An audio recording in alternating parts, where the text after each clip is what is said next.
Sometimes you can tell how significant your calling is by how much the enemy is intimidated by you, and you can tell how much he's intimidated by you by how much he's talking to you. God said, I've tried to talk to you through an angel. That didn't work. But now I want you to go listen to your enemy. And Gideon goes down to the outpost, verse 11. I almost missed it again. This is the big verse, verse 11. And you shall hear what they say, and afterwards your hand will be strengthened to go down against the camp. Did you catch that? God didn't say your hand will be strengthened when you hear what God says about you, because the angel's been telling Gideon, you're a mighty warrior. The angel's been telling Gideon that God is with you. The angel has been saying God is going to deliver the people through you. Gideon doesn't believe any of it. He said, so if you don't believe me, maybe you'll believe the enemy. Go down and listen to the enemy for a minute. And after you hear what your enemy is saying, your hand will be strengthened to go down against the camp. And then he went down with Purah, his servant, to the outpost of the armed men who were in the camp. And the Midianites and the Amalekites and all the people of the east lay along the valley like locusts in abundance. Ooh, there's a lot of them. And their camels were without number, so there's a lot of them. As the sand that's on the seashore in abundance, there's a lot of them. Everybody say there's a lot of them. Look, there's a lot of reasons to be afraid. There's a lot of reasons to fear. If you start listing them, you'll go crazy. But watch. When Gideon came, verse 13, behold, a man was telling a dream to his comrade.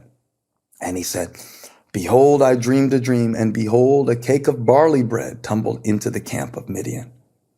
Ooh, barley bread. Not very threatening, huh? And it came to the tent and struck it so that it fell and turned upside down, so that the tent lay flat. And his comrade answered, this is no other than the sword of Gideon, the son of Joash, a man of Israel. God has given into his hand Midian and all the camp. You got Gideon's hand, which is trembling. He's afraid. You've got Midian's hand, which has him trapped. And you got God's hand, which is trustworthy. And God says, I am giving them into your hand. I don't know who this is for today, but God is saying, I want you to let go of what you think you need. I want you to let go of what you thought you were. I want you to let go of what you can't get over. I want you to let go of it. I want you to go down toward the next thing I've called you to do. And watch what Gideon does. Gideon gets encouraged. He hears that. He's like, wait a minute. They're talking about me. I'm the barley. Yeah, that's not very impressive. No. It's not what the barley is. It's what the barley does. And he goes from trembling to tumbling. God said, let's go. That's the third one. Let's go. Let's go. Let's go. Let's go. As soon as Gideon heard the telling, I'm in verse 15. As soon as Gideon heard the telling of the dream and its interpretation, he worshiped, threw both of his hands up. And he returned to the camp of Israel and said, arise, for the Lord, watch this past tense, has given the host of Midian into your hand. Whose hand? The hands of the ones who took the trumpet, the hands of the ones who didn't turn back, the hands of the ones who were still trembling. My hand's trembling, but I got a trumpet. Oh, these trumpets are about to be significant. The trumpets that the rest of the nation left, when they left, I got a trumpet and I got a God I can trust. And watch this. He divided the 300 men into 3 companies and put trumpets into the trembling hands of all of them, and empty jars with torches inside the jars. I got something in my hands. I got something in my hands. I got something in my heart. I got a gift. I got a skill. I got a weapon. I got an instrument. I got an instrument. God said, I'm going to put it in your hands. I'm going to put something in your hands in this season. Now watch, it's not going to make sense. A trumpet versus an army, or even a torch against an army, doesn't make sense, but it doesn't need to make sense. What it needs to do in your hands is be surrendered and submitted to God so you can go forward in the strength that you have. Oh, this is anointed. I can't wait to preach this Sunday.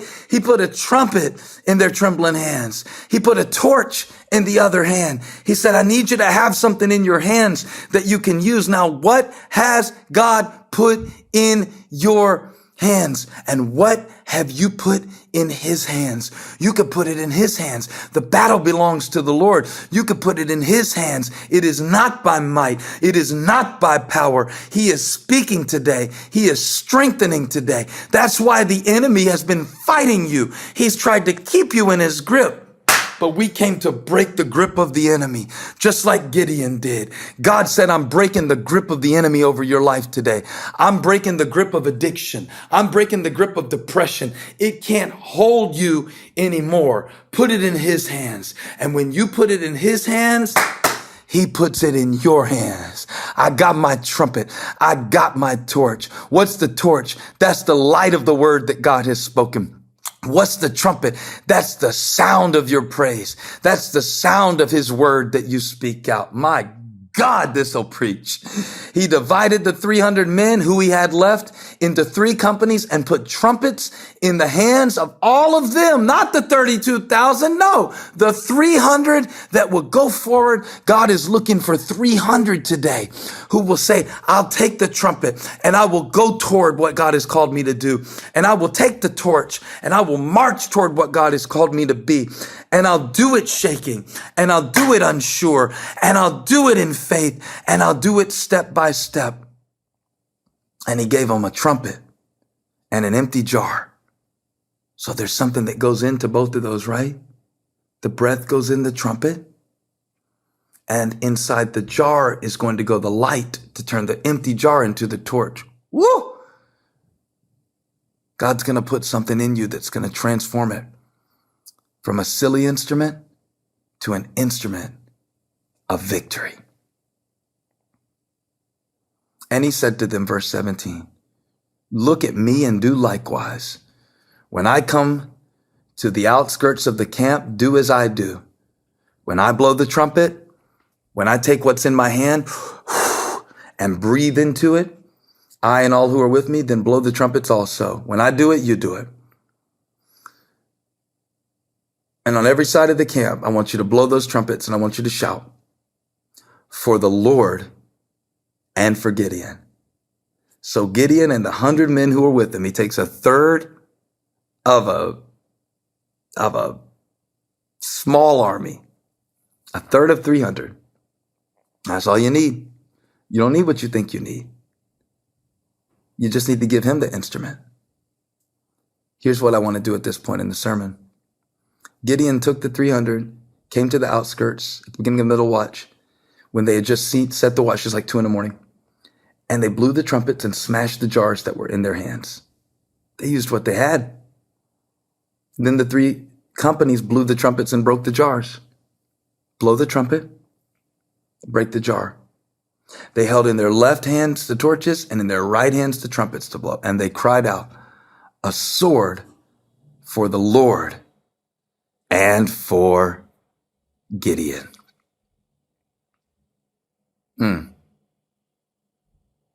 They held in their left hands the torches and in their right hands the trumpet. What do you have in your hand right now? And whose hand are you in?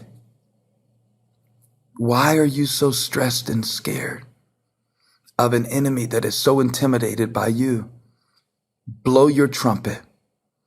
Break your jar. I want to use the jar, the torch, to represent the light of what you know. Go in what you know. Yeah, but I don't have that figured out yet. Don't need to. Go in what you know. What you know is enough for now, and more will be revealed later. Break your jar. Use your torch and blow your trumpet. Make a sound of God's word. Make a sound of praise. I'm looking for 300 people right now who will make a sound. Look at this. They blew the trumpets and broke the jars. Isn't that beautiful? Verse 20. You've got the instruments of victory. You are the instrument of victory. You're in God's hand. They held in their left hands the torches, right hands the trumpet, and they cried out, a sword for the Lord Gideon. What I couldn't figure out is where was the sword? Talking about a sword, all I got is a trumpet and a torch. You feel like that? I don't have the weapons that I need. Well, I think that's going to surprise you where the sword was. Verse 21 says, every man stood in his place around the camp and all the army ran. They cried out and fled. This is the enemy army. They start running. Gideon's got this military genius and a supernatural backing, and those two together are very powerful. He's like, we're going to confuse the enemy. We're going to make them think we're bigger than we are. And I want you to blow your trumpet. Let everything that has breath praise the Lord. And I want you to break your jar. I want you to begin to make the sound of victory. I want you to begin to walk by faith, not by sight. Take a step of faith. The sound of praise and the step of faith. The step of faith, I'm calling that the torch. And the sound of victory. Now, if I get time, I'm going to come back and do more with this. I'm going to talk about the torch, the step of faith, the light. I'm talking about an empty jar. We have this treasure in earthen vessels. But remember, when you give your instrument, your mind, to the enemy, he plays you. Don't let him play you. Take your instrument, break your jar, use your light, step of faith, torch, the light that you have, and the sound of praise, the trumpet. And when you take a step of faith and make a sound of praise, when you move forward in that, look what God does. The Lord set, verse 22, ooh, this is anointed. When they blew the 300 trumpets, the Lord set every man's sword against his comrade and against the army, and the army fled. The instrument of victory that God used to kill the enemy was the one that the enemy was holding. Gideon didn't stab him to death with a trumpet. He didn't beat him to death with a jar. Broke the jar, started slicing their throats. No. He blew the trumpet, the sound of praise. He broke the jar. Break the jar, take the step of faith. Blow the trumpet, make the sound of praise. And what will God do? God will take care of your enemy. Why? Because Gideon and the Israelites were in Midian's hand. But God's hand is greater than all. And that's where I want to end this sermon. Give it to him. You are his instrument. He has called you for great things. He wants to use you to speak and to be and to change so many things. I hope you can feel that. I know you've been in a wine press, but you have weapons. You have instruments. You are an instrument in God's hand. And maybe right here we sing Do It Again. I don't know. Something just to put our lives in God's hands. Hands. Whose hands are you in today? You're not in Midian's hands. Whose hands are you in? What's in your hand? You got what it takes to win. But God has been putting you through a season where he didn't want you to think it was your hand. So he let some things leave. Be open-handed about that. Let go. We need to just let go today. Let go. Go down to the camp. Make a move toward the thing that God is calling you to do. And then, let's go. Let's go.